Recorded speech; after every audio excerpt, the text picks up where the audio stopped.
저는 방금 소개받은 최원현이고요.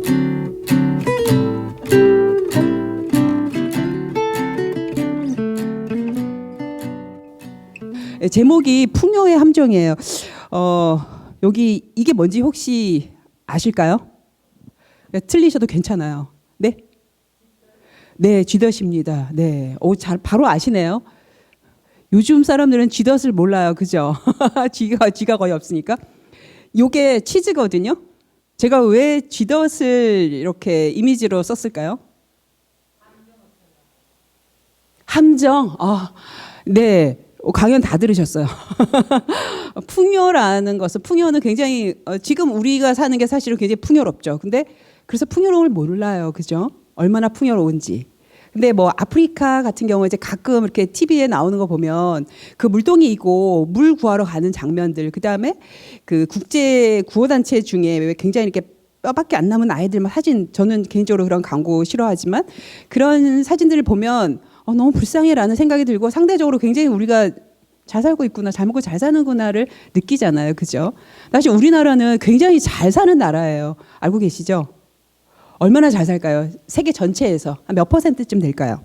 대열에 들어선 정도가 아니에요. 우리나라에서 웬만큼 사시는 분들은 전 세계의 한 3% 안에다 들어가거든요. 굉장히 잘 사는 거죠. 그런데 거기 이제 제목이 풍요의 함정이라는 거예요. 그게 쥐덫이거든요. 우리가 풍요롭게 사는 것은 말하자면 저 치즈예요. 다 치즈 먹듯이 이렇게 좋은 거 먹고 풍요를 누리고 잘 쓰고 사는데 그 뒤에 이렇게 쥐덫이 있다는 거죠. 근데 그거를 모르고 지금 우리 살고 있다는 건데 사실 모르지 않고요. 가끔 알죠. 그게 2018년에 폭염이, 대구는 워낙 데프리카 그래서 덥잖아요. 근데 2018년 폭염 기억하시죠? 그죠? 예. 그리고 작년 같은 경우 어땠죠? 비가 많이 왔죠. 쫙 쉬지 않고 왔습니다. 54일 동안. 그러니까 이렇게 언뜻 지금 이제 함정이 보이는데 사실 그래도 또 지나고 나면 몰라요. 지난 겨울에도 추울 때는 한파가 좀 닥치기도 했었죠. 제가 이제 부제로 이렇게 우리는 풍요로웠고 지구는 달라졌다라고 붙여봤는데요. 지구가 좀 달라진 걸 조금씩 느끼시죠, 그죠? 네.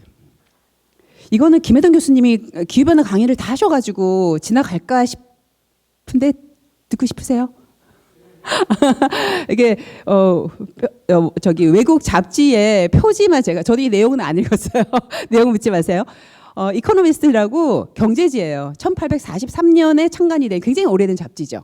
보통 경제지 그러면 환경과 관련해서는 얘기를 잘 안 해요. 왜냐하면 환경 문제를 일으키는 것들이 다 경제와 굉장히 밀접한 관련이 있으니까. 자동차 산업, 철강 산업, 석유화학 산업들.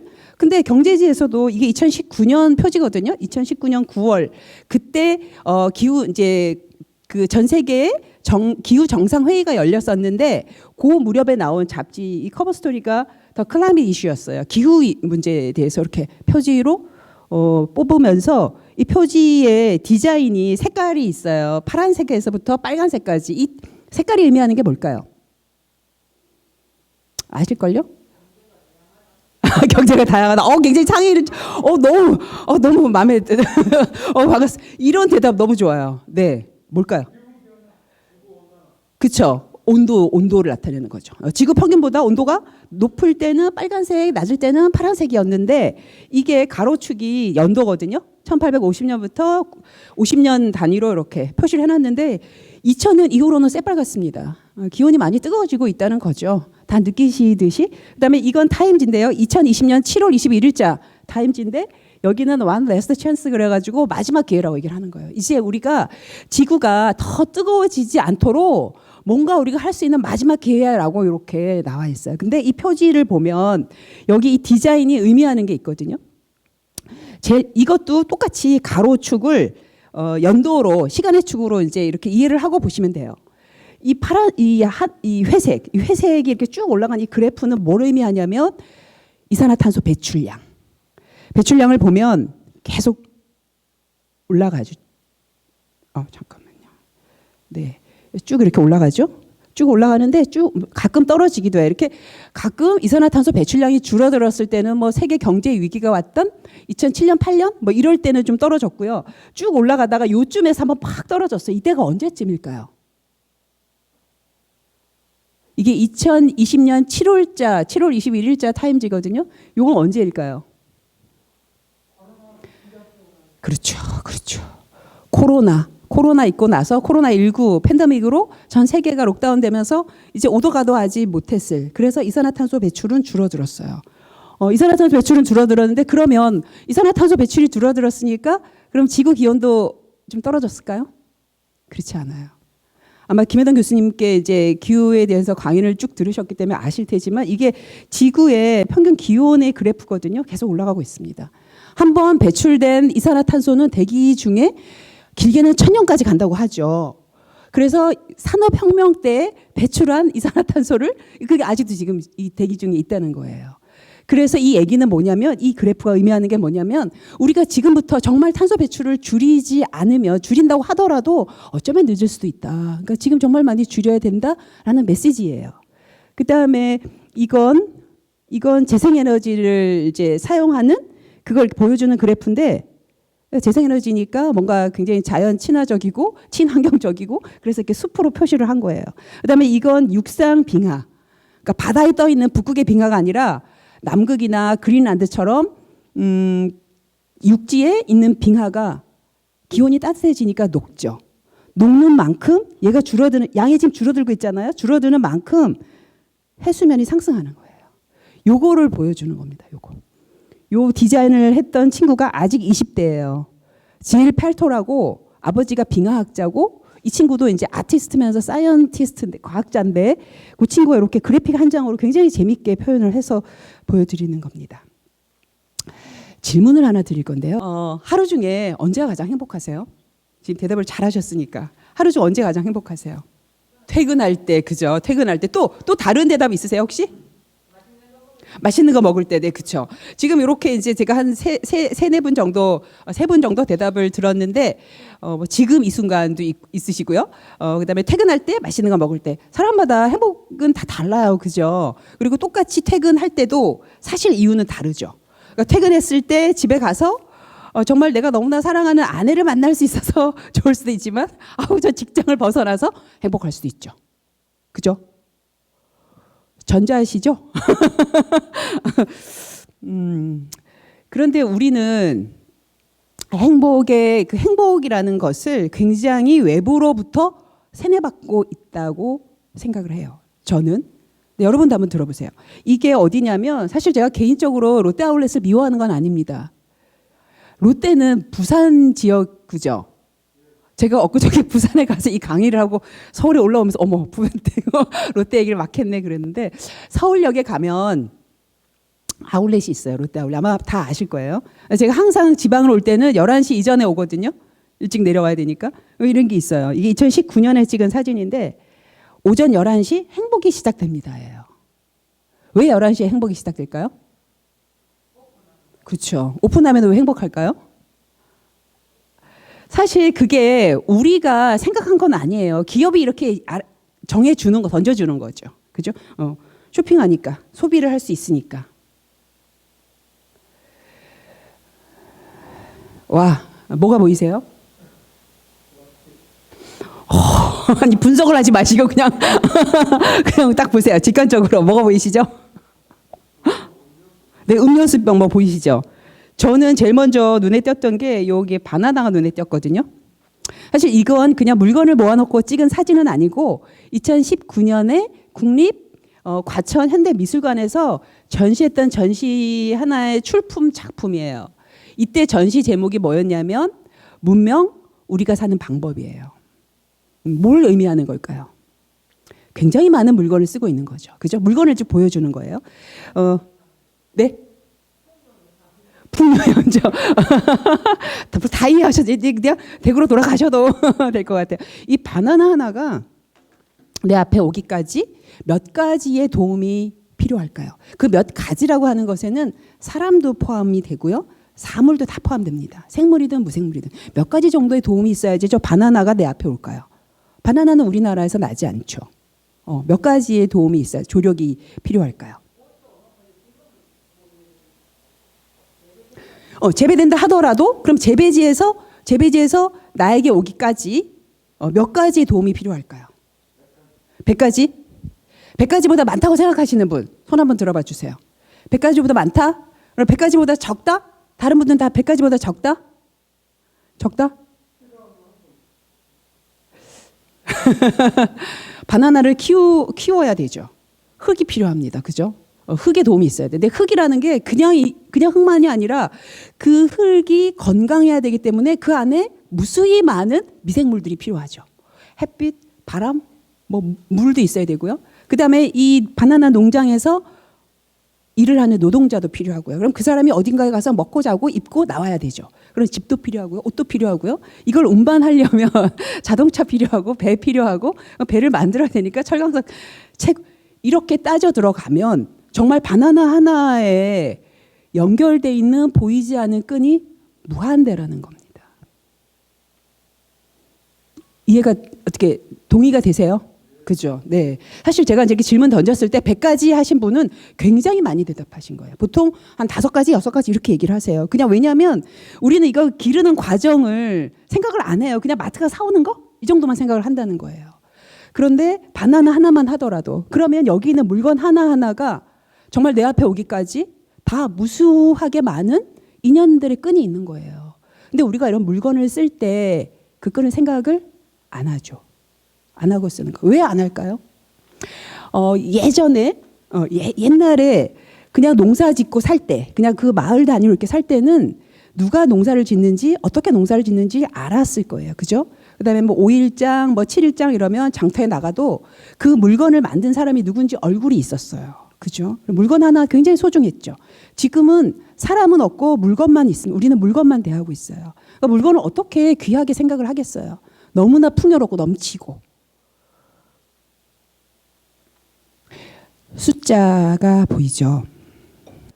이 숫자가 연결된 숫자가 아니고 4가지 숫자예요. 이 숫자 각각이 의미하는 게 있는데 이건 절대로 맞출 수가 없죠. 그죠? 맞출 수가 없어요. 이게 여기 제일 뒤에 만이라는 숫자는 사실 이게 영화에 나왔던 내용이에요. 제가 2019년 이게 9월 며칠에 개봉했던 영화인데 100가지 물건으로 100가지 행복 찾기인가? 100일 동안 100가지 물건으로 행복 찾기인가? 100가지 행복 찾기인가? 그런 영화의 제목, 그 영화에 나왔던 내용인데요. 이 만이라는 숫자는 20세기, 사실 지금 21세기, 지금 살고 있는 우리가 일생 동안 소유하는 물건의 평균 개수라고 합니다. 그러니까 소유했다는 것은 내가 썼다가 버린 것도 다 포함이 되는 거예요. 그럼 여러분들 한번 이렇게 생각해 보시면 10,000개 넘을 것 같으세요? 안 넘을 것 같으세요? 넘죠. 일회용품 쓴 것만 하더라도 벌써 수만 개 되지 않을까요? 그러니까 이거는 평균이기 때문에 지금 21세기 살고 있는 우리들의 평균 개수이기 때문에 정말 가난한 나라 사람들까지 다 평균한 거예요. 그러니까 우리는 훨씬 많을 거예요. 근데 어쨌든 10,000개예요. 이게 평균이 일생 동안. 그러면 이 650은 뭘까요? 650은 우리의 부모 세대. 근데 제 부모만 하더라도 훨씬 많아요. 근데 어쨌든 부모 세대고요. 그럼 200은 뭘까요? 이제 조금 아시겠죠? 650이 우리 세대가 10,000개면 우리 부모 세대가 일생 동안 썼던 물건의 평균 개수. 그러면 200은 뭘까요? 200은 내 부모의 부모. 그러니까 나의 조부모. 그러면 57은 나의 증조부모. 한 세대가 보통 한 30년으로 치잖아요. 그럼 결국 57에서 물건이 만으로 이렇게 늘어난 거는 한 100년 정도를 보는 거죠. 그러니까 100년 전에는 일생 동안 한 57가지 정도의 물건을 일생 동안 그냥 소유를 했다 그러면 지금은 10,000개라는 거예요. 그런데 물건의 개수는 늘어날 수밖에 없겠죠. 그죠? 과학과 기술이 발전하고 그러니까 편리한 물건들, 새롭고 우리 생활에 편리하고 좋은 물건들 나와요. 근데 이 숫자가 커지는 걸 보면 57에서 200, 그다음에 200에서 650은 커져도 비슷한 속도로 커졌어요. 그런데 650에서 만은 4자리 숫자를 건너뜁니다. 그러면 대체 여기 무슨 일이 있었던 걸까요? 저하고 제 부모 사이에 굉장히 큰 건널 수 없는 강이 하나 있는데 그게 뭐냐면 전쟁이에요. 한국 전쟁.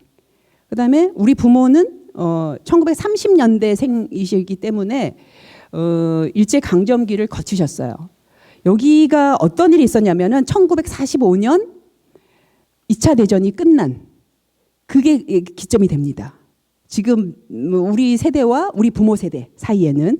그러니까 사실은 이제 이렇게 섞여 있어서 지금 21세기를 살아가는데 제 부모도 지금 살아가고 계시거든요. 그러니까 이게 정확히 구분은 어렵지만 대체로 이 물건이 이렇게 건너뛴 게.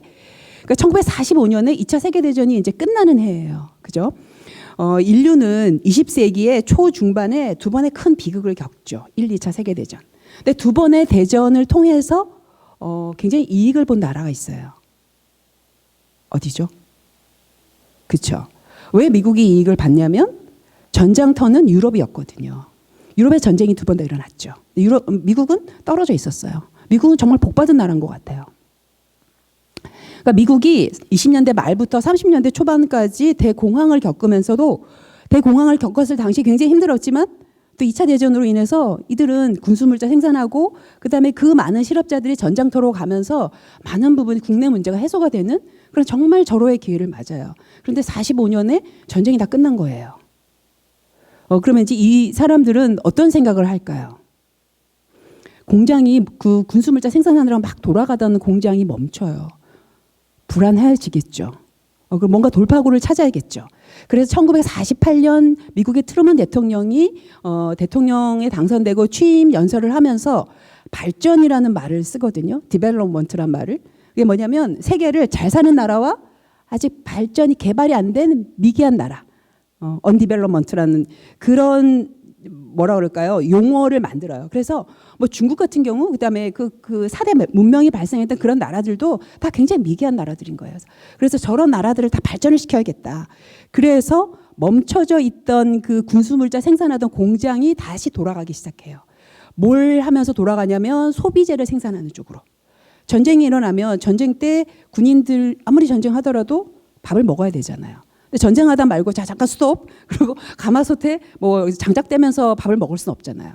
그러니까 그때 이미 일회용품들이 나왔을 거예요. 그게 우리의 삶 속으로 들어오기 시작하는 게 이제 50년대부터. 그 전쟁이 끝난 이후로 그때부터 수많은 뭐 일회용품을 비롯해 소비재들이 마구마구 생산이 되면서 이렇게 물건이 늘어났어요. 물건이 늘어나서 이게 2020년인데 2020년을 기점으로 그 전까지 그러니까 한 1900년대 초반만 하더라도 인간이 만들어낸 인공물 지금 요런 게 인공물이 사람이 만들어낸 거 그다음에 이건 자연물이에요. 이게 1900년대 초만 하더라도 얘가 지구 전체에서 한 3%밖에 안 됐거든요. 근데 2020년에 무게가 똑같아졌어요. 지금은 이제 이런 상태가 돼버리는 거예요. 인간이 만들어낸 인공물들. 이건 결국 뭐가 될까요? 얘는 결국 뭐가 될까요? 쓰레기가 되죠. 쓰레기. 얘는 쓰레기를 안 남기죠. 그죠? 자연으로 완전히 돌아가잖아요. 얘는 이제 쓰레기가 되는 거죠. 지구가 이게 살아있다는 느낌이 들지 않으세요? 그죠? 그리고 그 구름이 어쩌면 먼 언제는 나의 일부였을 수도 있고 뭐 이런 굉장히 연결되어 있는 느낌, 그런 영적인 느낌이 안 드셨어요? 네. 사실 지구는 이제 우리 지구 이 칼 세이건 과학자 미국의 과학자 칼 세이건이 얘기했듯이 지구 정말 창백한 푸른 한 점. 이 지구에서 우리 인간이 이 지구상에 등장한 지가 도대체 얼마나 됐다고 지구가 자기 스스로의 지질학적인 속도를 이제 버리고 우리 인간의 속도로 가고 있다는 거예요. 그래서 그 균형을 맞추려고 이렇게 54일 동안 비도 내리고 쉬지 않고 비도 내리고 폭염도 오고 이러면서 굉장히 힘들어하고 있는 거죠. 사실은 지구가 힘들어할까요? 우리가 힘들까요? 그죠?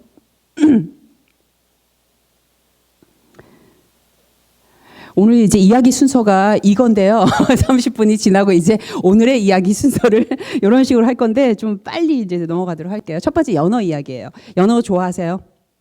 대구는 내륙 지방이라서 바다가 없으니까 어차피 생선은 다 이렇게 공수받아서 드시잖아요. 그죠? 연어가 우리나라가 옛날부터 연어를 먹었을까요? 안 먹었어요. 먹은 지 한 20년쯤 될 거예요. 근데 예전에는 알래스카 쪽에서 훈제 연어 이런 게 왔어요. 그죠? 근데 지금은 어떻게 오냐면 지금 드시는 연어 이렇게 오는 거 아세요? 생물로? 어디서 오냐면 주로 노르웨이에서 옵니다. 노르웨이가 전 세계 연어의 한 30% 아니 50% 이상 절반 이상을 생산을 해요.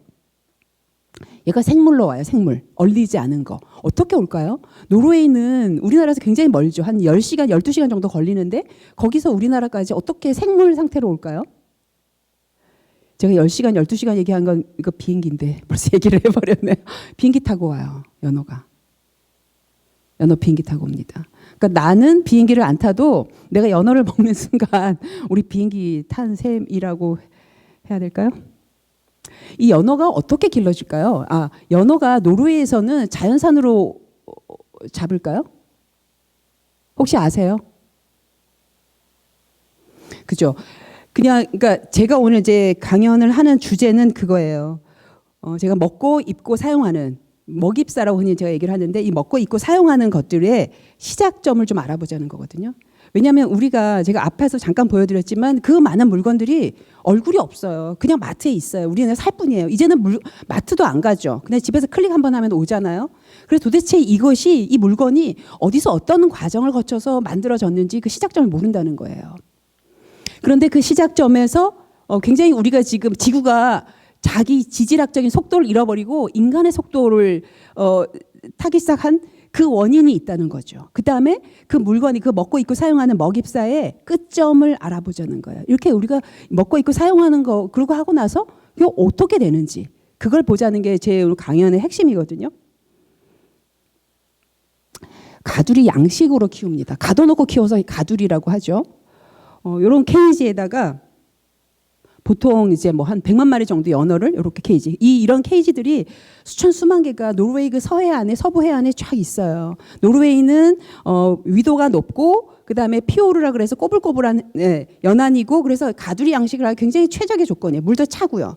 그래서 이제 가두리 양식을 하는데 양식을 하기 때문에 생기는 문제들이 있죠. 어떤 문제가 있을까요?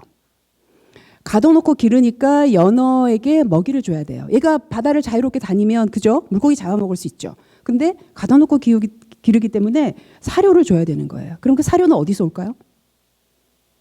네? 사료는 뭘로 만들까요? 연어가 물고기 먹고 사니까 물고기를 만들겠죠. 연어살 1kg을 얻기 위해서 사료가 3kg이 필요합니다. 그리고 이 연어 사료를 만들기 위해서 물고기가 1kg의 연어 사료를 만들기 위해서 물고기가 5kg이 필요한다고 해요.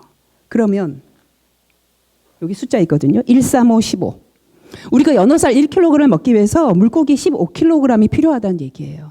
그냥 물고기를 먹으면 될 일을 굳이 연어를 먹느라고 15분의 1의 효율을 쓴다는 거죠. 그럼 이렇게 많은 물고기를 잡아들이기 때문에 어떤 문제가 벌어지냐면 일단 이 물고기를 만약에 우리가 연어를 기르려고 사료를 만들려고 잡지 않았을 때 그냥 이 바다에서 다른 상위 물고기들이 먹고 살았을 거예요. 근데 걔네가 먹을 걸 우리가 걷어들이는 바람에 배가 고픈 거예요. 해양 생태계 문제가 생기겠죠.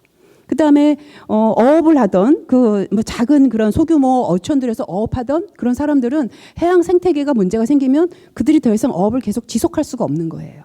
그럼 그 사람들은 그 어업을 할 수가 없으니까 그 고장을 떠나서 도시에 와서 노동자가 되겠죠. 뭐 그런 문제들, 이제 얽혀 있는 문제들.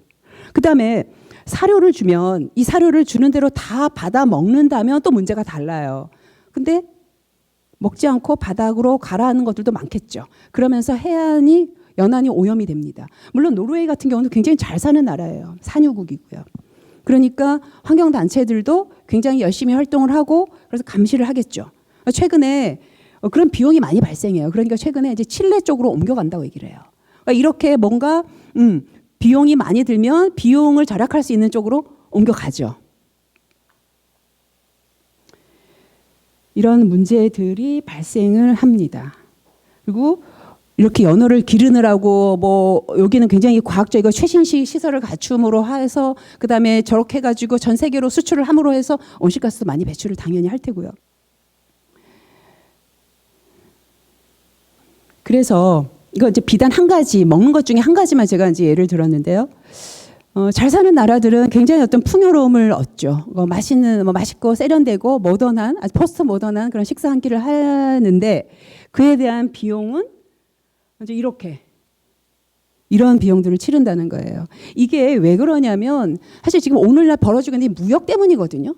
제가 엊그저께 부산을 갔는데 부산 이렇게 오부두 이렇게 지나가는데 컨테이너가 말도 못하게 쌓여 있더라고요. 커다란 크레인이 다 있어요. 그걸로 이렇게 실어 나르면서 무수히 많은 물건들이 바다 위에 떠 있겠죠. 날아 오가면서 그러면서 벌어지는, 만약에 그냥 그 자기 지역에 나는 그냥 물고기 잡아먹고 그냥 그렇게 먹고 살았으면 될 문제를 나라를 오가면서 이렇게 상품 사슬이 얽혀 있는 거예요. 세계화라는 이 빛 좋은 세계화. 누구를 위한 세계화일까요? 누구를 위한 세계화일까요? 이건 사실 제가 연어 하나만 예를 들었는데 이렇게 지금 뭐 설명은 다 못 드렸지만 이런 어떤 걸 대입해봐도 다 비슷합니다. 똑같은 패턴을 가지고 문제가 발생하는 거죠. 연어 이야기고요. 모기 이야기는 아마 지난 시간에 건강을 강의하신 선생님께서 설명을 해주셨을 것 같은데, 지구 기온이 올라가니까 얘네들이 이렇게 와요. 얘가 누구냐면 얼룩 날개모기거든요. 말라리아 옮기는 애예요. 우리나라 예전에 없었잖아요. 기온이 올라가니까 얘네가 이제 살 수 있는 위도가 올라가는 거죠. 제가 경기도 강화여고에 가서 강의를 했을 때 이거 딱 보여주자마자 걔네들 다 알더라고요. 왜냐하면 강화도가 그 말라리아 주의 지역이거든요. 우리나라 이렇게 올라오고 있는 거죠. 그다음에 이건 그 영구 동토층 얘기는 아마 김혜동 교수님이 해주셨을 거예요, 그죠? 이제 특히 북극권이 많이 뜨거워져서 그 안에서 이렇게 냉동 상태로 있던 그 사체들이, 동물의 사체가 썩으면서 어떤 질병에 감염되어 있는 사체들, 거기서 그 바이러스들이 나와서 실제로 2016년에 문제가 됐었거든요. 탄저균에 감염된 술로 고기를 먹고 목동 한 명이 죽고 뭐 지역 주민들 감염됐던 이런 사례들. 기후가 이렇게 지구의 기온이 올라간다는 것은 우리가 버린 쓰레기의 대가입니다. 이산화탄소라고 하는 거, 온실가스라고 하는 것이 무언가를 소비를 함으로 해서 벌어진 쓰레기인 거죠. 눈에 보이지 않는 쓰레기인 거죠. 그로 인해서 이렇게 동토층이 이제 땅이 꺼지는 거죠. 이러면서 벌어지는 문제들. 저는 이제 질병만 이제 얘기를 드리는 건데요. 그다음에 이거는 여기 밑에 보면은 2015년에 24개 나라에서 잘려나간 나무의 숫자. 이쪽은 나무의 숫자, 1인당 나무의 숫자 몇 그루가 잘려나갔는지, 여기는 그 숲의 면적, 그걸 이렇게 보여주는 건데요. 파란 색깔은 자기네 나라의 그 나무 또는 자기네 나라의 숲이 얼마나 사라졌는지를 표시하는 거고요. 이 빨간색은 다른 나라 숲입니다. 다른 나라 나무를 얼마나 썼는지를 보여주는 거거든요. 여기 사우스 코리아가 여기 있어요. 우리나라는 빨간색이 많다는 것은 우리나라가 아닌 다른 나라의 나무를 잘라 쓴 거고요. 다른 나라 숲을 없앤 거예요. 우리나라 굉장히 새빨갛죠. 일본도 마찬가지고, 독일 보세요. 프랑스도. 인도네시아나 러시아, 오스트랄리아 같은 경우 숲이 많으니까 많지만 미국도 그렇고 싱가포르 같은 경우 뭐 이제 이게 숲 파괴를 얘기하는 건데요. 지구가 뜨거워지고 있다. 온실가스가 너무 많아. 그러면 특히 이제 온실가스 중에서도 이산화탄소가 가장 이제 좌지우지하는 건데, 걔네들을 사실 흡수를 많이 할 수 있는 숲이 많다 그러면 그런데 숲을 이렇게 많이 없애는 거예요. 특히 농업하고 임업에서 전 지구적인 숲 파괴 거의 80% 책임이 있다는 거죠. 농업과 임업. 거기 주요 품목, 뭘 심으려고, 뭘 키우느라고 이렇게 숲을 많이 없앴을까를 보면, 저기 지금 제가 적어 놓은 것들 보이시죠? 이 중에 우리가 생존을 위해서 반드시 필요한 게 있나요? 없어요. 없습니다. 이런 거를 무역하느라고 오가면서 온갖 온실가스 배출하고 숲을 없애는 거예요.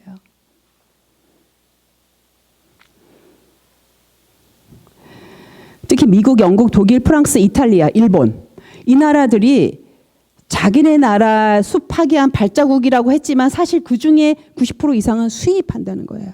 그러니까 제가 제목을 그래서 수입된 숲 파괴, 그냥 숲을 그냥 벌목하는 게 아니라 수입된 숲 벌목. 다시 말해서 부자 나라가 가난한 나라의 숲을 파괴하고 있다는 거예요.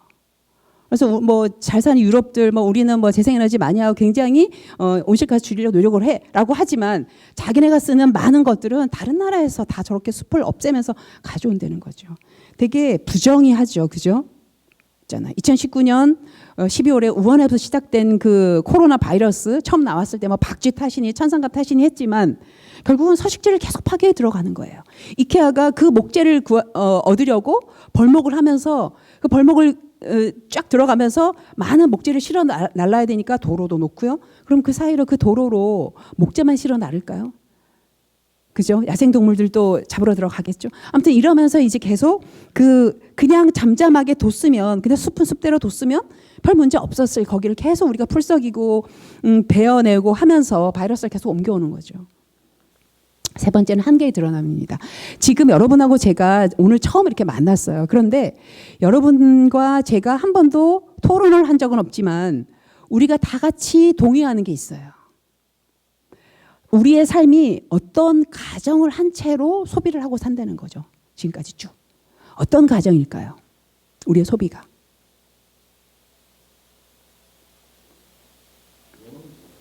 네. 네. 그리고 자원은 무한할 거라는 거. 그죠?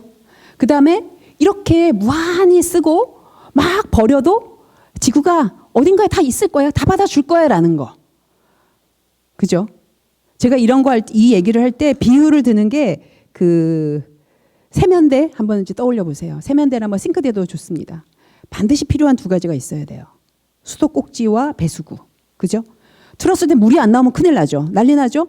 그 다음에 물이 안 빠져도 난리 나잖아요. 근데 우리가 지구를 쓰는 게 수도꼭지 켜는 거야. 아무 때나 켜면 나오는 거. 뭐 영원히 나올 거라 생각하는 거죠. 그다음에 우리가 쓰고 버린 쓰레기들은 언제든지 다 사라질 거라고. 대구도 일주일에 한 번씩 재활용 분리배출 하시죠? 아닌가요? 한 달에 한 번 하시나요? 일주일에 한 번 하시죠? 저는 그거부터 좀 바꿨으면 좋겠어요. 분기에 한 번 내지는 반년에 한 번씩. 새로 짓는 아파트들 옷방 다 있어요. 방과 화장실 사이에 드레스룸을 해서. 왜 이렇게 많은 공간이 필요할까요? 마루 다 깔죠. 그 목재 어디서 올까요? 그리고 쓰레기는 일주일에 한 번씩 치워져요. 아무리 많아도. 그래서 우리가 쓰레기 문제를 심각하게 생각을 하질 않아요. 만약에 반년에 한 번씩 치워준다고 하면 우리 다 쓰레기 문제 굉장히 고민할걸요. 야, 이렇게 많아져서 어떡하지? 근데 치워주거든요. 치워주니까 아무도 고민 안 하는 거예요. 그냥 버리는 거예요. 근데 가끔 좀 많네라는 생각을 하겠죠. 그건 불과 몇 분. 그죠? 그래서 지금 성적편이 이래요. 이렇게 많이 뭐 경작지, 열대리, 뭐 물, 어장, 바다에서 지금 물고기가 이렇게 우리가 어부를 잡는 것보다 양식이 훨씬 많아졌잖아요. 이제 절반이 넘어갔거든요. 그런데 이제 더 기가 막힌 건 이런 풍요로움을 지구에 있는 모든 사람들이 누리지 못한다는 거예요. 고작 해야 20에서 25%. 그러면 75에서 80%는 굉장히 어렵게 사는 거죠. 굉장히 어렵게. 그리고 또 하나는 지금 우리가 누린 이 풍요로움, 역사상 그 어느 때보다도 너무나 많은 공급. 그래서 수요를 처음으로 우리가 살고 있는 지금 이 시대가 처음으로 이 공급이 수요를 완전히 넘어서 버린. 그래서 새로운 문제가 생겨요. 어떤 문제가 생겼을까요? 누구에게 문제가 생겼을까요? 공급이 넘쳐나요. 그죠? 그건 누가 고민할까? 이 문제를. 이 공급이 많이 팔아야 되는데 넘쳐나는 거예요. 대량 생산이 됐어요. 누가 고민할까? 기업들이 고민하겠죠. 기업들이 고민할 거예요. 그래서 이런 광고 카피가 있습니다. 자, 이건 뭘 팔려고 하는 광고 카피일까요? 대상은 미혼 남성입니다. 주로. 물론 기혼 남성도 완벽한 아내를 더 얻을 수도 있어요. 이거 뭘 팔려고 하는 걸까요?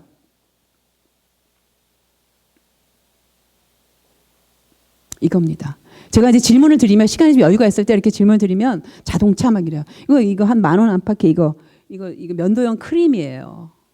근데 젊은 친구들이 보통 저기 사 선생님 전기 면도기 쓰시죠? 네, 주로.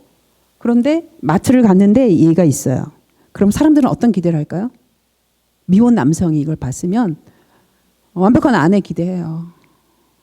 그래서 이거를 사죠. 선보러 나갈 때, 미팅 있을 때 이걸 쓴다는 거죠. 근데 기업들은 책임을 안 지려고 만나게 해줄지도 모릅니다라고 썼어요. 그런데 이거 듣지 않아요. 그죠? 이 카피가 어떻게 시작되냐면 이렇게 시작해요. 면도용 크림의 용도는 크림 수영 없애주는 거예요. 그죠? 근데 아닙니다라고 반전이 있어요. 그래서 아내를 만나게. 이게 광고거든요. 이게 광고.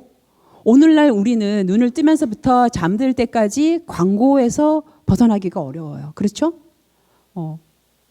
심지어 저는 이제 저희 집에 TV가 없은 지가 한 20년쯤 돼서 잘 모르는데 요즘은 드라마 중간에도 광고 하나요? 예. 광고. 눈을 뜨는 순간부터 거리를 걸어 다닐 때도 버스 옆에도 광고 붙어 있고요. 건물에도 붙어 있고요. 그죠? 뭐 이렇게 인터넷으로 뉴스 하나 보려도 광고 튀어나오잖아요. 왜 이렇게 광고가 많겠어요? 끊임없이 소비를 얘기해 주는 거죠. 계속. 이거 사면은 너 매력적이 되고 너라면 이 정도 집에 살아야 당신이라면 이 정도 집에 살아야 되지 않아? 이런 얘기를 하죠. 자동차를 살 때 뭘 가장 중요시 여기죠? 그러면 보통 연비를 많이 얘기하세요. 나이가 조금 있으신 분들. 요즘 20대, 30대들은 디자인을 가장 처음으로 치더라고요. 이제 많이 바뀌었죠. 근데 연비를 생각하면 사실은 경차를 사야 돼요. 그런데 광고가 이렇게 카피가 있는 거예요. 품격 있는 드라이빙 그러면서 K9을 광고해요. 그러면 지금 그런 시대잖아요. 그죠? 사람이 갖고 있는 겉에 보여지는 그 물건으로 사람을 평가하는 시대잖아요. 기업은 끊임없이 많이 생산을 합니다. 생산의 전제는 소비죠. 소비. 그리고 소비는 그 폐기와 쓰레기와 한 몸이에요. 그죠? 소비는 늘 언제든지 잠재적 쓰레기를 안고 있는 거죠. 소비를 하는 순간. 그게 눈에 보이든 보이지 않든. 이런 패러다임 속에 살고 있는 거예요. 그런데 생산해서 소비를 하면 거기서 발생하는 이익은 누가 가져가는 거예요? 기업이 가져가요. 그죠? 철저히 이건 굉장히 사유화되어 있는 거죠. 근데 소비를 하고 폐기를 하면서 벌어지는 그 쓰레기들, 그 누가 책임지죠? 아무도 책임을 안 지면서 우리 공동체 모두가 책임을 집니다. 그리고 미래 세대는 더 많은 책임을 지게 되겠죠. 너무 불공평하지 않나요? 말이 안 되잖아요. 왜 여기서 이득은 기업이 사유화하고 이런 생겨나는 이 문제는 왜 이 공동체 전체가 같이 책임을 져야 되는 거죠? 이건 문제 심각한 거잖아요. 그럼 어떻게 해야 될까요? 이게 이렇게 선형으로 할 게 아니라 이게 이 폐기에 대한 책임을 많은 부분을 생산자가 책임을 져야 되는 거죠. 그 중에 하나가 이제 일회용품, 뭐 플라스틱 이런 것들. 아예 만들 때부터 그냥 버려지는 쓰레기로 나중에 우리 플라스틱 쓰레기 문제 우리 모두 골치 이거 어떡하지? 미세 플라스틱 어떡하지? 이게 아니라 기업이 책임을 많이 져야 된다는 거예요. 그거 우리 소비자들이 우리가 알아야 되는 문제. 우리가 기업에 요구를 해야 되고 왜 그렇게 안 하냐? 니네가 책임을 져라고 해야 된다. 나이랑 상관없이 서울만 하더라도 전철을 타면 그냥 다 들여다보고 있거든요. 그러니까 광고가 얼마나 잘 먹히겠어요. 그죠? 계절이 바뀔 때 가끔 옆에 있는 사람을 이렇게 보면 그 옷 많이 보고요. 먹방도 그렇게 많이 보더라고요.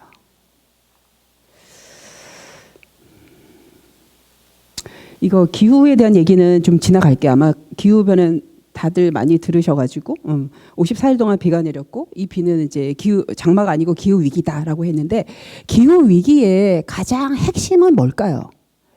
기후가 정말 위기 상황이 됐어. 가장 문제는 뭘까요?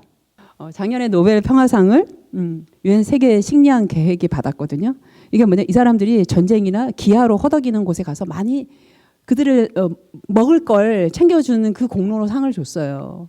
그리고 작년에는 코로나였잖아요. 코로나 상황에서 백신이 개발되기 전까지는 식량이 백신이라고 얘기를 했거든요.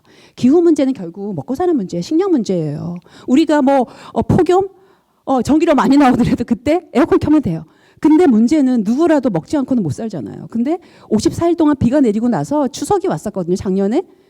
농산물 가격이 오르는 건 말할 것도 없고 질이 좋은 농산물들 많지 않았어요. 먹고 사는 문제, 식량 문제거든요. 이 얘기도 아마 김혜동 교수님이 하셨을 거라서 제가 넘어갈게요. 이게 2019년에 호주 그 기후와 관련된 잠재적 안보 위협 보고서가 나왔는데 아마 이 말씀도 하셨을 것 같은데 안 하셨나요? 그럼 제일 핵심이 뭐냐면 2050년쯤 가면 2050년이 이제 30년도 채 안 남았어요. 그리고 우리 대부분 아마 살아있을 거고 내 자식들은 당연히 그때 이제 아이들이 중년의 나이를 이제 지낼 때인데 전 세계의 주요 도시들이 생존 불가능한 상황이 될 거라는 거예요. 그런 환경이 될 거라는 거예요. 그럼 수십억의 인구들이 어딘가로 이주를 해야 된다는 거예요. 시리아 난민 1,000만 명인데 몇백만 명 유럽 가는 문제로 난리가 났었죠. 근데 어떻게 몇십억이 이동을 할까요? 호주는 왜 이런 보고서를 냈을까요? 호주에서 가장 가까운 대륙이 어디냐면 아시아거든요. 우리가 살고 있는 아시아. 가장 인구가 많아요. 왜냐하면 여기가 가장 온도가 인간이 지금까지 살기에 가장 적절한 온도였었어요. 그 많은 인구들이 이렇게 문제가 생기면 가장 가까이 자기네한테로 올 수 있다는 거. 그래서 항구와 항만과 공항을 폐쇄할 플랜을 짜려고 이 보고서를 냈다는 얘기가 있어요. 설득력이 있죠. 그럼 이렇게 될 때까지 2050년 딱 돼서 이런 일이 벌어질까요? 계속 그런 점진적으로 그렇게 되겠죠 아마도. 지금 뭐 기후 과학자들은 뭐 7년 남았는 이런 얘기 하는데 더 많이 남았을 수도 있어요. 지구라는 게 굉장히 복잡하기 때문에 어떻게 바뀔지 모르죠. 근데 어쨌든 지금 이렇게 우리가 많이 소비를 하고 배출하는 온실가스로 인해서 상황은 굉장히 안 좋아질 거라는 거죠. 그래서 2013년인가 14년 그쯤에 세계은행 총재 김용 씨가 10년 내로 물전쟁, 식량전쟁 날 거야라는 말을 했었거든요. 그게 그냥 그 사람이 겁주려고 한 얘기가 아니라 돌아가는 상황이 이렇다는 거예요. 근데 우리나라는 그에 비하면 너무나 한가합니다. 우리나라 참 이렇게 기후 이슈가 이렇게 우리나라 코로나 겪으면서도 부동산, 주식 이것만 많이 어떻게 이럴 수 있죠? 여기 대구 수성구가 가장 이렇게 집값도 비싸다고 했다는데 아무튼 그럼 도대체 이 원인이 어디서 많이 발생하느냐? 물론 첫 번째 책임은 기업이에요. 기업이 그렇게 많이 생산을 하고 끊임없이 소비를 하도록 만들어요. 그런데 우리의 그럼 의식주 생활이 다 연결이 되어 있거든요. 이 네 가지를 제가 지금 다 말씀드릴 수는 없고요. 고기 하나만 말씀드릴게요. 고기가 말하지 않은 거 뭐냐면 지금 전 세계 지구상에 생산되는 곡물의 3분의 1이 얘네들 먹이를 사료로 쓰입니다. 우리 고기 얻으려고요. 연어 얻으려고 연어 1kg 사료를 얻으려고 15kg의 물고기가 필요했듯이 얘네들은 쓰이는 거예요. 지구의 절반은 굶주린다 그러는데 8억의 인구는 정말 배를 곪고 있는데 얘네한테 가는 거죠. 뿐만 아니라 토지의 절반, 담수의 4분의 1이 축산업에 쓰입니다. 사실 코로나라는 것도 롭 월러스라는 사람이 그 진화생물학자인데 그 사람이 쓴 책, 그 팬데믹의 현재적 기온이가 그 책에 보면 사실 코로나나 이렇게 계속 끊임없이 조류 독감이라던가 뭐 사스나 뭐 메르스나 다 마찬가지 이런 것들의 바이러스의 근원지는 이 공장식 축산이라고 얘기를 하거든요. 근데 이번에 코로나 이렇게 우리가 지금 쭉 겪어오는 아직도 과정 중에 있지만 아무도 이 원인에 대해서 알려고 하질 않아요. 백신을 가면 다 매달려 있어요. 그죠? 근데 원인을 알아야지. 원인을 치료를 해야지. 그래야지 이제 다시 재발의 가능성이 줄어드는 거잖아요. 근데 백신이 우리를 영원히 뭐 구제해 줄까요? 근데 그게 공장식 축산에서 굉장히 많은 바이러스들, 왜냐면 밀집되게 사육을 하니까. 그리고 인간에게 옮겨오는 것들. 그다음에 이렇게 많은 숲이 고기 때문에 사라졌고요. 얘네들 이렇게 키우면서 축산업에서 발생하는 온실가스가 18% 됩니다. 사실 이거는 여기에 플러스해서 더 많을 수도 있어요. 우리나라에서 먹는 삼겹살 다 우리나라에서 나오지 않죠. 수입되어 오거든요. 그러면 그렇게 이동하면서 또 온실가스 배출할 거고요. 보통 제가 질문을 온실가스 어디서 가장 많이 배출할까요? 그러면 교통수단에서 많이 얘기를 해요. 근데 훨씬 많습니다. 특히 소고기. 그래서 제가 이제 다 고기를 끊으세요라고는 하지 않아요. 근데 가능하면 소고기나 양고기, 얘네들은 되새김 유가 있어서 메탄이 많이 나오거든요. 근데 돼지고기, 닭고기, 돼지가 너무 불쌍한 거예요. 너무 미안해요. 돼지는 그 막 먹어도 된다는 건가? 돼지가 요만한 수돌에서 살거든요. 이렇게 몸도 옴짝달싹 못하는데 살다가 한 5, 6개월쯤 되면 여기서 빠져나와요. 소풍 가는 거 아니고 도축장으로 가는 거죠. 그래서 이렇게. 근데 아마 여기 계신 분도 아직 좀 젊으신 분이셔서 태어날 때부터 고기가 풍족한 세대이시죠. 그죠? 요즘 아이들은 고기 없는 한 끼도 먹는 거 반찬이 뭐 없어 이렇게 얘기를 하거든요. 근데 이런 고기를 봤을 때 얘가 정말 며칠 전에 따뜻한 피가 흐르던 생명체라는 거. 이거 여러분들이 만나는 누구라도 얘기를 좀 해주셨으면 좋겠어요. 그래서 이제 어떤 제안을 하고 싶으냐면요. 고기 다 끊으세요는 아닌데 고기를 좀 줄이셨으면 좋을 것 같아요. 우리나라 저는 이제 2019년 8월에 고기를 끊었는데 고기를 끊고 난 다음에 이제 알게 된 건데 우리나라 식당에 고기 없는 밥집을 찾기가 굉장히 어려워요. 최근에는 좀 바뀌고 있긴 할 거예요. 그래서 OECD 국가들 36개 국가들만 고기를 지금보다 조금 줄인다면 그 조금 줄이는 게 사실 이렇게 얘기하면은 어떤 교수님은 일주일에 한 번만 먹어야 된다라고 얘기를 하시는 분도 계시는데 일주일에 하루만 고기 없는 날. 이게 그 비틀즈 멤버인 폴 맥카트니가 고기 없는 월요일 캠페인도 하거든요. 그러니까 일주일에 하루만 고기를 한번 줄여보는 거예요. 그렇게 하더라도 이 가축들에게 먹일 곡물 한 40%는 사람에게 온대요. 그러면 배고른 인류는 없다는 거예요. 그러니까 이 정도는 하실 수 있잖아요. 그죠? 고기 한번 줄여보는 거.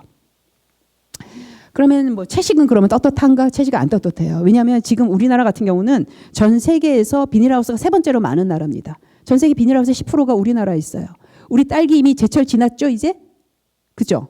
딸기가 원래 초여름 과일이잖아요. 근데 다 하우스에 기르잖아요. 그러면 음식이 에너지인 거예요. 그리고 음식물 쓰레기에서 나오는 음식물 쓰레기에서 나오는 온실가스가 이 정도입니다. 지금 저기 제가 빨갛게 써놨는데 전 세계에 생산되는 먹을거리 중에 3분의 1은 먹히지도 않고 버려져요.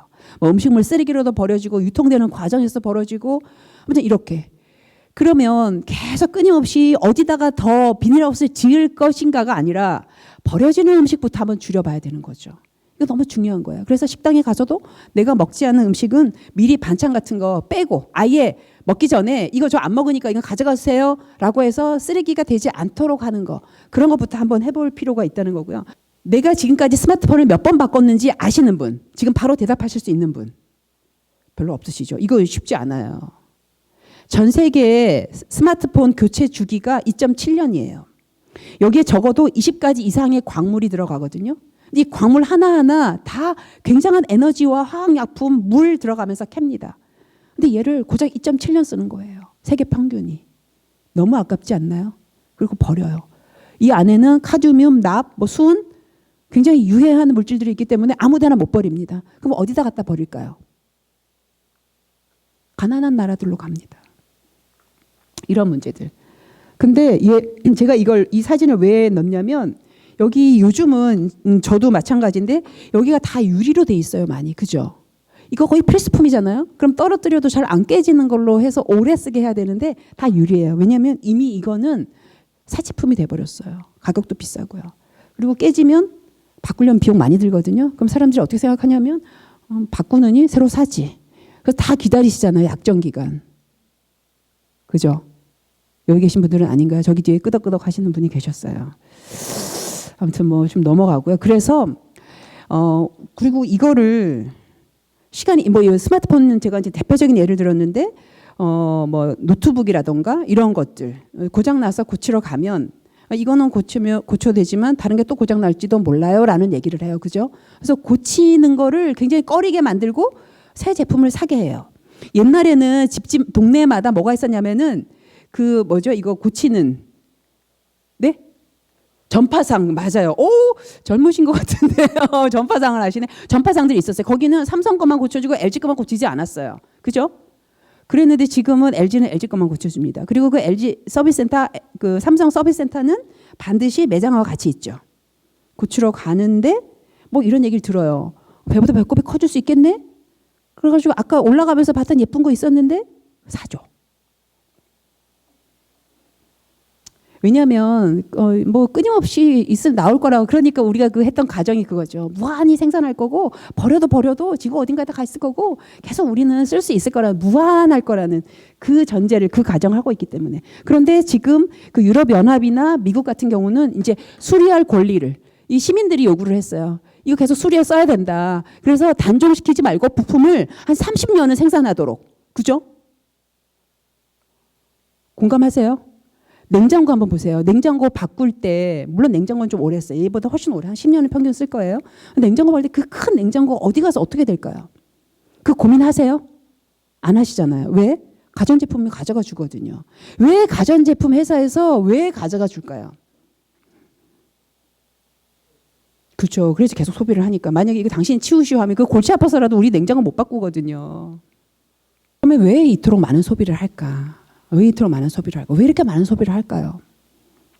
대체 이게 저는 이렇게 생각해요. 우리 안에 두려움이 있다는 거예요. 우리가 외부로부터, 아까 제가 행복이라는 얘기를 말씀드렸을 때, 처음으로 시작할 때 행복이 시작되는 11시면 행복이 시작됩니다 그러잖아요. 당신이라면 품격 있는 드라이빙 하려면 이렇게 큰 차, 기름 많이 먹는 차를 사야 되고, 당신이라면 이런 아파트에 살아야 됩니다라고 끊임없이 바깥에서 우리의 욕망을 막 이렇게 기준을 줘요. 우리 사람은 사실 각자마다 욕망이 추구하는 바가, 내가 행복하는 게, 내가 살고 싶은 삶이 다를 수밖에 없거든요. 그죠?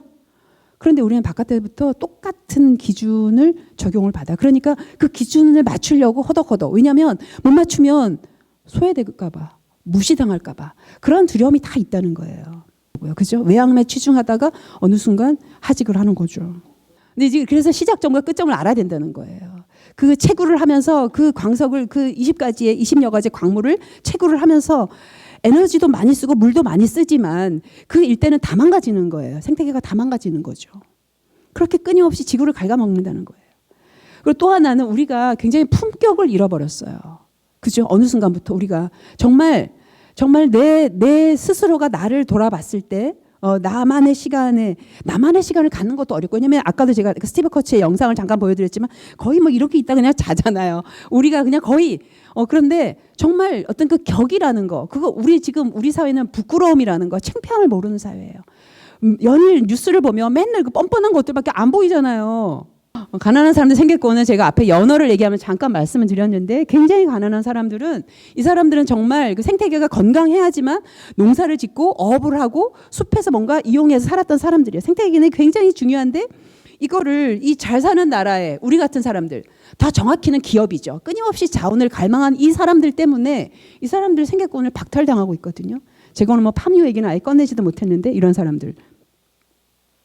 이게 인도의 그 옷감 염색하는 공장이에요.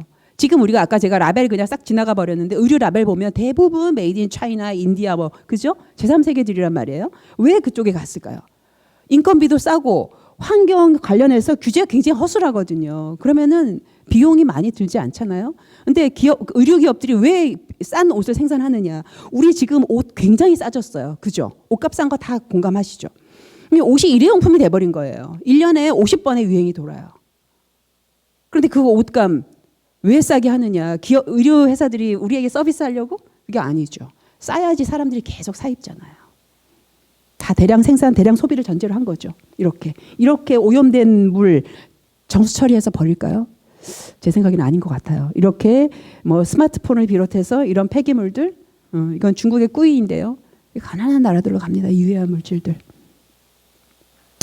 그렇게 하면서 이 잘 사는, 전 세계 잘 사는 10%들이 이산화탄소의 절반 이상을 배출을 하고요. 정말 가난한 나라. 제가 여기 이제 숫자를 고쳤는데 재작년까지 10%였어요. 근데 이제는 7%예요. 정말 전 세계 가난한 50%들은 고작 온실가스를 7%밖에 배출을 안 하고, 이 사람들은 기후 위기에 가장 최전선에서 가장 많은 피해를 먼저 보고 있죠. 왜냐하면 돈이 없으니까 인프라를 제대로 갖추질 못해서.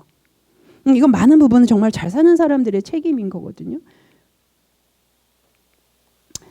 그래서 이제 제가 계속하는 메시지가 덜 소비하고, 우리 같이 잘 사는, 너무나 풍요로움을 누렸던 우리들은 이제 정말 덜 소비를 하고 더 많이 나눠야 돼. 이 나눈다는 얘기는 정말 가난한 이 저개발 국가들은 일정 부분 사람다운 삶을 살 수 있도록 그들은 좀 발전을 해야 돼요. 그래서 우리가 이젠 더 이상 이 소비하지 않고 그들이 더 인간다운 삶을 살 수 있도록 나눠야 된다는 거죠. 이거는 뭐 아프리카의 모습이긴 하지만 사실 상징적인 거고요. 지금 우리가 눈에 보이지 않을 뿐이지 얼마나 많은 쓰레기를 지금 그죠? 이렇게 버리고 살고 있습니까? 전체를 볼 줄 모르는 이 통찰력이 부족하기 때문에 이렇다라고 하는 거고, 이제 요 한 가지 얘기 제가 꼭 하려고 하는데요. 영국에서 2018년에 멸종 반란이라고, 이게 익스틴션 리벨리온을 그대로 표현한 거예요. 멸종 반란. 이 사람들이 기후 과학자들이 이제 인류는 조만간 멸종할 수밖에 없어. 지구는 계속 뜨거워질 거고, 지구가 어느 순간 일정한 선을 넘어가면 우리가 이제 이거 안 되겠어. 매 여름만 되면 폭염이야. 이제 정말 온실가스 줄여야겠는데라고 우리가 느낄 정도가 되면 이미 걷잡을 수 없는, 이제 할실을 완전히 떠나가 버린 그런 상황이 돼버릴 거라는 거예요. 기후 강연 들으시면서 아마 티핑 포인트란 말을 들으셨을 텐데, 그래서 이제 인류는 멸종할 수밖에 없어라고 했을 때 영국에 시작됐죠. 우리는 멸종하지 않을 거야. 왜냐하면 이 원인은 우리가 제공했어. 우리 인간이 온실가스를 많이 배출하기 때문이야. 원인을 알잖아. 그러니까 원인을 이제 더 이상 배출하지 않으면 우리 멸종하지 않고 살아갈 수 있어 하고, 이 사람들이 막 정말 반란 일으키듯이 막 들고 일어난 거예요. 그래서 아침에 런던에 그 출근길에 도로 막 통제하고, 거기서 이 사람들이 막 얼마나 지금 심각한지 아십니까? 기후가. 그리고 영국 정부에게 얘기를 하는 거죠. 나라는 빨리 비상사태를 선포하고 온실가스 줄일 수 있는 과감한 정책을 만들어. 이걸 마구 요구를 한 거예요, 이 사람들이. 여기에 멤버 중에 한 분 제가 조금 이따 영상을 보여드릴 건데, 올해 84세가 된 그 필 킹스턴이라는 그 노인도 여기에 막 합류해가지고 막 시위를 하거든요. 여기 이 대표격인 로자 할렘이라는 사람이 뭐라고 얘기하냐면, 우리가 이렇게 멸종 반란 하는 이유는 사회에 혼란을 주기 위해서야. 그 혼란은 뭐냐면 기후가 얼마나 심각한지 사람들이 잘 모른다는 거예요. 그래서 정말 혼란을 줘서 사람들이 안 되겠구나, 경각심을 갖고 뭔가를 해야겠구나라고. 그래서 유럽은 뭔가 좀 하는 척을 해요, 그나마. 근데 우리나라는 완전히 정말 태평하죠. 이 사람들이 이게 2019년 여기 4월 22일에 여기가 어디냐면 영국의 자연사 박물관이에요. 여기 위에 있는 게 이 공룡 화석이거든요. 이 공룡은 멸종했잖아요. 근데 이건 얘네가 자초한 게 아니거든요. 그 멕시코 유카탄 반도의 소행성 충돌로 인해서 뭐 이렇게 저차해서 그것도 오랜 시간 동안 멸종을 하게 됐죠. 근데 우리는 정말 지구상에 등장한 지 우리와 유전적으로 같은 그 호모 사피엔스가 한 20만 년 전에 등장했다고 하죠. 20만 년 만에 이제 멸종하게 생긴 거예요. 이 사람들이 다 죽어서 이렇게 눕는 그 나인 플래시몹을 하는데 이렇게 멸종하지 않을 거야라고 저항을 하는 거예요. 얘 혹시 아시나요? 그레타 툰베리라고 아시죠? 얘는 92년에 리오 환경회의에서 거의 얘랑 똑같은 말을 했던 애예요. 세번 스즈키라고 캐나다 출신인데 얘가 초등학교 6학년 때 그 회의에서 연설을 했었거든요. 어른들 더 이상 지구를 힘들게 하지 말고 계속 이렇게 온실가스 배출하지 말고 이제 아무것도 하지 말고 그대로 있으세요. 했는데 28년 뒤에 얘를 만났어요. 얘는 이제 30대 중반이 됐어요. 중년이 돼가고 있어요. 안 변한 정도가 아니라 더 많이 악화됐죠. 어른들은 듣지 않는 거예요. 정치인들은 얘가 그 말을 하죠. 정치인들은 아무것도 하지 않아요. 둘이 만났어요. 정말 눈물 나요. 얘가 얘보다 훨씬 어렸을 때 얘 말을 어른들이 들었더라면 유튜브에 찾아보시면 세번 스즈키 뭐 유엔 지구 리오 환경 회의 뭐 이렇게 치면 유튜브에 나와 한 6분 좀 넘는 얘가 이렇게 머리 이렇게 묶고 연설하는 거 나오거든요. 다 이렇게 세계 정상들이 이렇게 마이크 꽂고 이렇게 뭐 이렇게 레시바 꽂고 이렇게 듣고 있어 끄덕끄덕해요. 척만 한 거죠. 아무것도 안 한 거죠.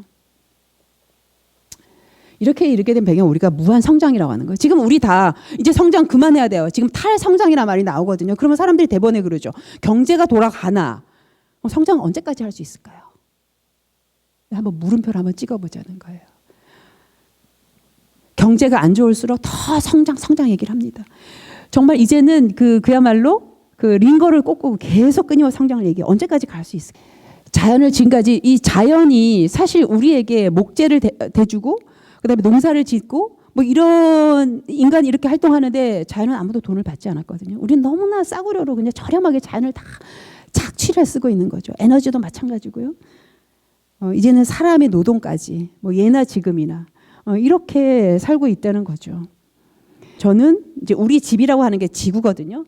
지구하고 우리의 이 관계에 대해서 좀 새로운 상상을 했으면 좋겠다는 거예요. 그게 이제 좋은 삶. 나도 좋고 너도 좋고 나와 너가 모두가 좋은 그런 좋은 삶이라는 게 어떤 것인가. 사실 학교에서는 이런 것부터 좀 가르쳤으면 좋겠거든요. 나는 어떤 삶을 살고 싶은지. 이게 사람마다 다 달라요. 근데 우리는 아무도 이거에 대해서는 질문을 하지도 않고 고민을 해본 적이 없는 거예요. 왜냐하면 다 몰라요. 다 뛰고 있으니까 같이 뛰는 거예요. 그냥. 나도 모르고 너도 모르고 그냥 뛰는 거죠. 그죠? 끊임없이 뛰어가는 거예요. 언제까지 뛰어갈지 잘 모르겠는데. 좋은 삶이란 무엇인가에 대한 생각을 이제는 좀 해봐야 되지 않을까 진지하게. 그래서 이렇게 내가 생각하는 좋은 삶. 근데 그게 나만 좋으면 안 되고 아이들의 꿈이 뭐냐 그랬더니 건물주래잖아요. 이건 너무 비극 아닌가요? 애들이 학교를 오가면서 어디를 오가면서 부동산에 집값 붙어 있는 거 보는 거 이건 너무 비극 아닌가요? 아파트 평수별로 사는 거 이거 너무 비극 아닌가요? 이 아이들이 자라서 어떻게 협력이라는 걸 할 수 있을까요? 자기보다 못한 사람을 품질 못하고. 좋은 삶이란 어떤 삶인지 그 생각부터. 그래서 제가 이제 교사 연수를 이렇게 할 때 선생님들한테 항상 당부하는 게 이거거든요. 그러니까 우리도 지금부터라도 나는 이제 앞으로 정말 어떤 삶을 살고 싶은지. 나도 좋고 너도 좋고 우리 모두가 좋은 삶. 모두가 좋다는 게 아니라 나도 좋고 너도 좋고 너와 나에게 좋은 삶이란 어떤 삶인지. 이런 삶을 살기 위해서 반드시 필요한 것은 무엇이고 그걸 어떻게 조달할 것인지. 근데 이렇게만 질문을 던지면 대본에 나오는 게 뭐냐면 돈. 그래서 돈은 제외해야 돼요. 돈은 빼고 돈은 제외한 어떤 삶, 그 좋은 삶. 이것이 무엇인지를 이제 여러분들이 각자 좀 던져보셨으면 좋겠어요. 그래서 친구분들을 만나셔도 이제 이런 이야기를 좀 했으면 좋겠어요. 집값이 얼마가 올랐고 우리 동네에 뭐 재개발을 하는데 재개발을 공약으로 내거는 사람들은 절대 이제는 뽑아서는 안 될 것 같아요. 작년 5월에 프랑스 파리에서 시장 선거가 있었거든요. 지금 부산하고 서울 시장 선거 있잖아요. 작년 1월에 그 당시 파리 시장이었던 안 이달고 여자분이세요. 안 이달고가 시장에 재선에 출마하면서 공약을 내걸었어요. 8가지. 너무 멋져요. 파리를 위한 선언이에요. 그때 코로나 기간이었죠. 작년 1월에. 5월에 이제 시장 선거에 당선이 됐어요. 근데 이 사람 공약 보세요. 파리 시내에 뭐 샹젤리에라든가 몇 군데 아주 복잡한 그 도심을 제외하고는 파리 전역의 자동차 운행 속도를 시속 30km로 제한한다. 주차장 50% 이상 다 걷어버리고 거기다 숲을 조성한다. 특히 학교 근처에 있는 주차장부터 다 걷어버린다. 자동차를 내가 갖고 있지 않아도 대중교통이 워낙 잘 되어 있어서 계속 연결이 된다 그러면 그 문제가 안 생기겠죠. 차를 여기는 아예 주차장도 없애고 시속을 저렇게 하면 누가 차를 갖고 나오겠어요. 대신 걸어 다닐 수 있고 자전거 탈 수 있고 차도를 줄이고 자전거 도로를 많이 놓는 거예요. 그러면 어지간한데, 그리고 마을 곳곳까지 전기 버스가 들어간다 그러면 매연이 없는, 그러면 굳이 내 차를 탈 이유가 없죠. 그렇게 바뀌어야 되는 거죠. 지금 이제 말씀하신 거는 지금 당장은 차를 갖고 가야 됐을 때, 근데 내가 내 차를 굴리지 않더라도 항상, 그리고 대중교통을 다 무료로 해버리면은요. 대중교통 다 무료로 하는 거예요. 무료로 언제든지 내가 내 집 앞까지 전기버스가 다 다녀요. 소음도 없어요. 이렇게 하면서 차를 줄이면서 가야 되죠. 근데 어쨌든 과도기에는 문제가 있을 수밖에 없어요. 그러니까 그것을 차를 갖고 있다라는 조건에서 한번 차를 놓고 뭔가를 한다. 그랬을 때는 이런 인프라를 깔 수 있도록 요구를 해야죠. 그런 후보를 만들어야 되고요. 그런 후보가 없다. 그러면 당신이 이런 공약을 내면 우리가 밀어줄게 라고 할 수 있어야 된다는 거예요. 이렇게 이제는 바뀌어야 되죠. 그리고 안이 달고 시작했던 거지, 정말 마음에 드는 게 디지털 광고판 퇴출이에요. 광고는 끊임없이 소비를 주장한다. 이렇게 하는 거예요. 멋있죠. 그다음에 새로운 연대 창조는 정말 가난한 사람들, 근데 어쩌다 우연히 찾아오는 선의로 하지 않고 시가 이제는 지원을 해준다는 거예요. 그다음에 식량 주권 확보.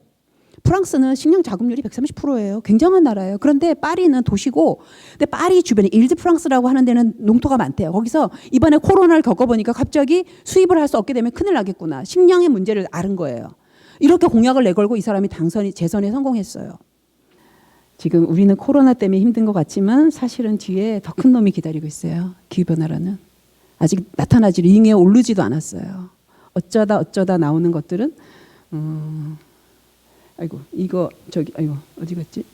앞에 그래서 이제 기후 문제가 심각해지는 상황이 올 거고, 그랬을 때 나만 어떻게 이익 보고 나만 살아남아야지라는 게 아니라, 그래서 환대의 마음과 협력을 배워야 되고, 이제 사람이 좀 품격을 갖춰야 되고, 이제 이게 되게 중요한 문제다, 어떻게 보면 그런 생각을 하고 있고요. 이제 이걸로 제 강의는 마치고, 혹시 질문이 있으실까요?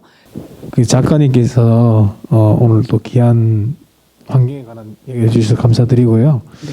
그럼 우리가 좀 한 가지라도 좀 이것만은 좀 실천했으면 좋겠다 하는 그런 네. 방법을 하나 말씀해 주시면 좋겠습니다. 네, 고기. 고기 문제. 그러니까 고기만 안 먹어도 아마 고기로 인해서 그 고기와 관련해서 온실가스가 많게는 30% 훨씬 넘게 배출이 될 거거든요. 그래서 고기 먹는 일만 한번 줄여보는 거. 고기가 너무 쉬운 음식이에요. 가장 만만하고 가장 쉽고, 그래서 고기 먹는 것만 한번 정말, 뭐 채식까지는 못 간다 하더라도 일주일에 한 번 정도만 먹는다, 뭐 이렇게 육식에 대한 문제 한번 좀 해보시면, 그래서 일주일에 한 번을 한번 줄여보시면 2번 줄이는 거 쉬워요. 나중에 이제 차츰 이렇게 갈 수 있는 거 해보셨으면 좋겠고, 저는 기업에 대한 목소리를 좀 내셨으면 좋겠어요. 제가 학교에 가서 강연을 할 때는 아이들에게 그냥 우리 재활용 분리배출 잘하자, 이거는 너무 소극적인 거야. 내가 일회용품 있는 거 안 써가 아니라 일회용품을 끊임없이 생산하는 그 기업에다가 항의를 해야 되고, 이렇게 하지 말라라고 굉장히 적극적인 소비자 운동을 했으면 좋겠어요. 소비자의 행동을 했으면 좋겠어요. 이 정도로. 네. 오늘 열심히 잘 들어주셔서, 아무도 안 좋으시네요. 잘 들어주셔서 너무 감사합니다. 재밌으셨죠? 네, 이걸로 마치겠습니다. 고맙습니다.